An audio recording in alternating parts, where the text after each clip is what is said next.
Okay, welcome back. So this higher brain tool is what we call OUCH, which stands for offended, uncertain, craving, and then HIT for the H, hungry, irritated, tired. And remember, in the category of tools that we're discussing currently, higher brain tools, in my mind, they're all connected to the left prefrontal cortex, and they're broken down into two categories. One category is the idea that just by identifying the lower brain as activated and why it's activated and how it's showing up, just that so-called you name it, you tame it idea is the more granular we can get at identifying what the lower brain is doing, the more we actually separate from it. It's the higher brain that's doing all that detective work and all that identification work. And that by itself can pull you out of the lower brain 9 times out of 10. And then occasionally it's a wrestling match. You get pulled back down, you get to pull back up, and it can be other aspects of the higher brain that we will activate in order to pull back up and stay back up. So ouch is in that category of you name it, you tame it. It's sort of doing that identification of lower brain activation as a higher brain activation, a higher brain tool.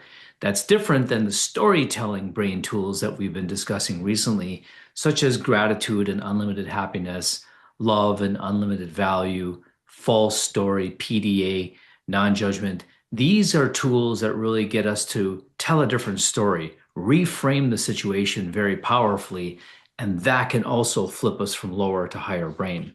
But this is back to that category of identification.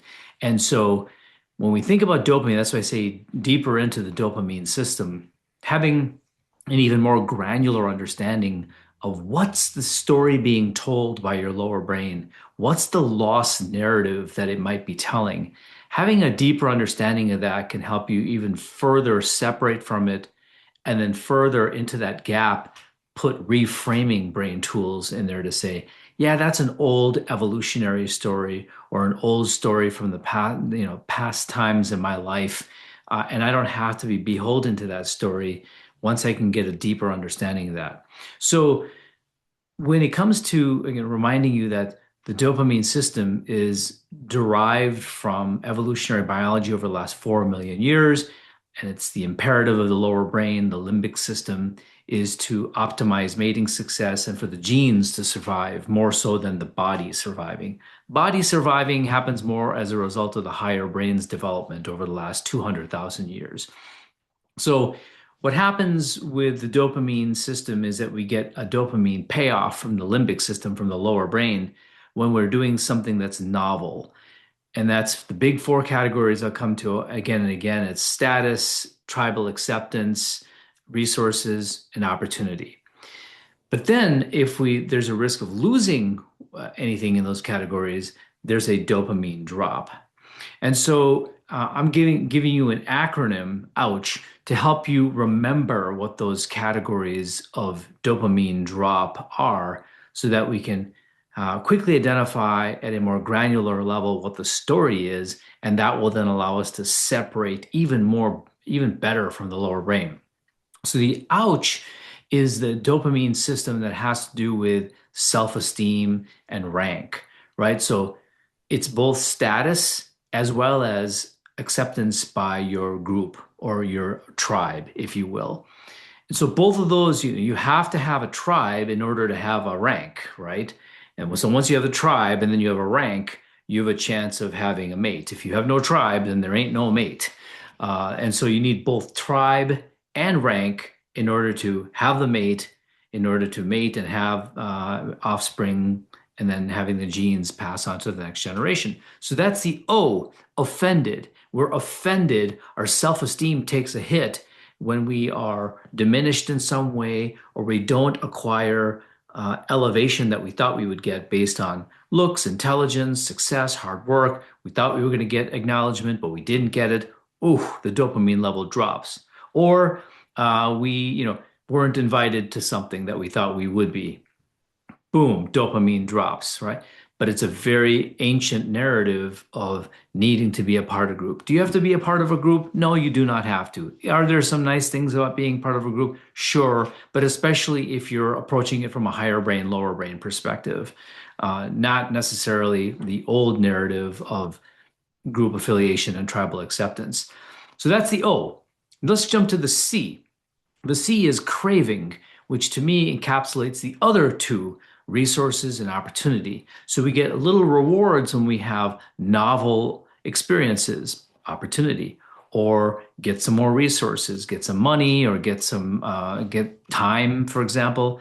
That is in the category of C, craving. That's another dopamine system, which is about acquiring things and resources and opportunities, because ultimately that leads to mating success because it's currency that we can use to become part of a group and increase our rank. And so it's an indirect contribution to the O. So there's O and C. And then finally, there's U, which is uncertainty.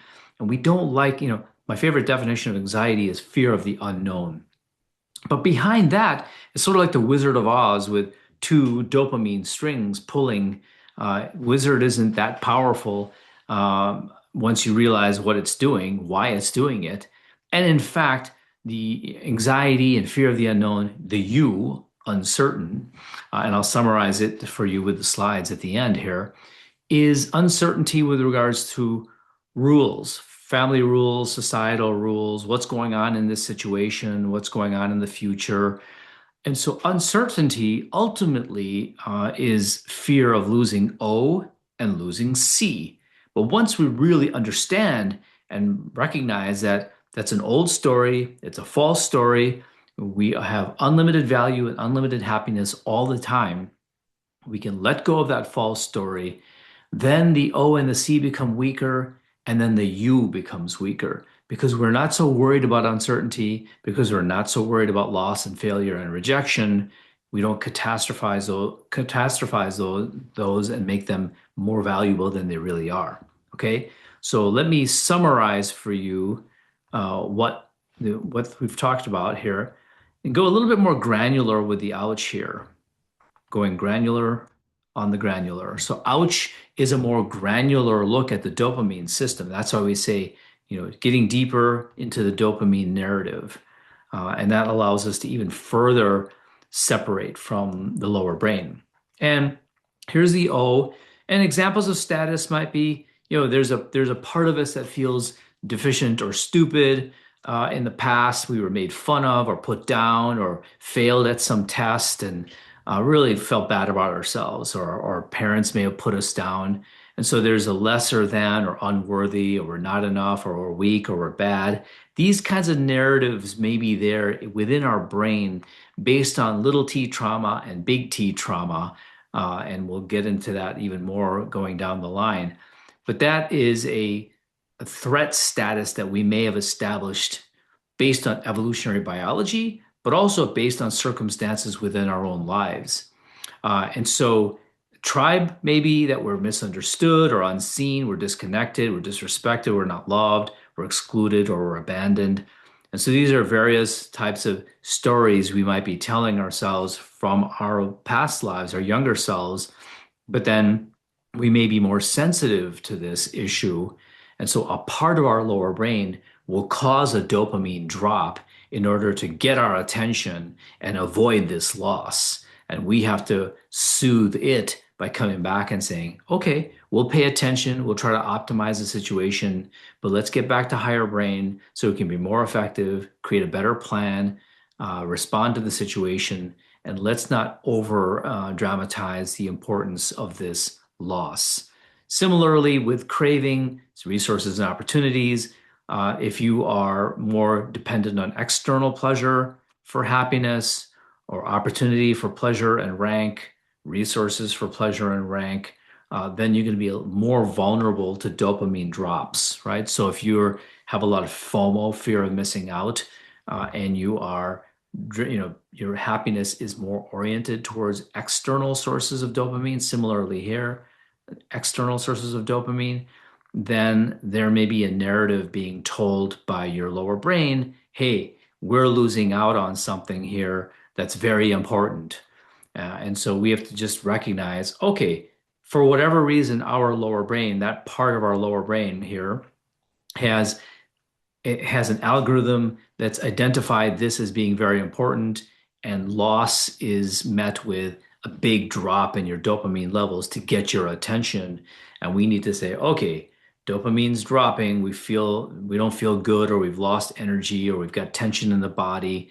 What's going on here? It's clear that the lower brain is activating. Let's figure out what the story is that's being told by the lower brain. What's the loss story? The loss story or the potential loss story with the U, which is if you feel helpless or unsafe, or you feel trapped or stuck. These are situations that may say, "Whoa, there's loss potential here," or there's uncertainty about the rules, right? In terms of what's the what's going on here in this family or in this job or in this situation. So identifying the story gives you a deeper understanding of what the dopamine system is doing, which allows us to further separate from the lower brain. And just this act of identifying the category of dopamine drop can pull you out of the lower brain, as well as help you create a better plan for the next time. So it's like, okay, this is a situation that clearly affects me. If someone's critical of me or doesn't think of me, or I'm losing out on this opportunity to go to this nice restaurant, or I didn't get acknowledged for the job that I did, start to catalog the specific vulnerabilities that you have. And that's a great jump forward in building a relationship with the lower brain, eventually mastery over the lower brain so that it can back off and allow the higher brain to become more dominant. Okay. So what I want you to do is embrace the lower brain, actually. So we're not trying to make the lower brain go away. You can't do that. It's too powerful.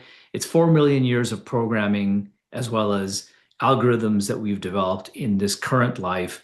And it's very powerful. It's very automatic. It's like a supercomputer. So what you can do is develop a relationship with it, embrace it, understand what it's doing, identify the ouch category, and that will, by definition, build a higher brain, because that's the thing that's expanding and getting better and better at quickly identifying that your lower brain, quickly identifying the signs of lower brain. Then in this instance, quickly identifying what the story is that could be told, the lost story.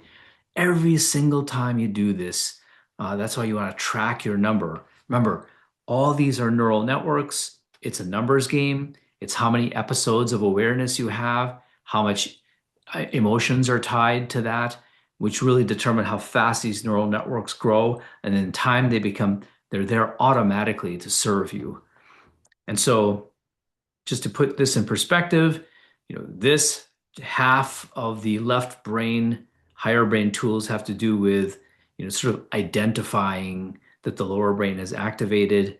And then these have to do with storytelling and how to reframe the situation more powerfully.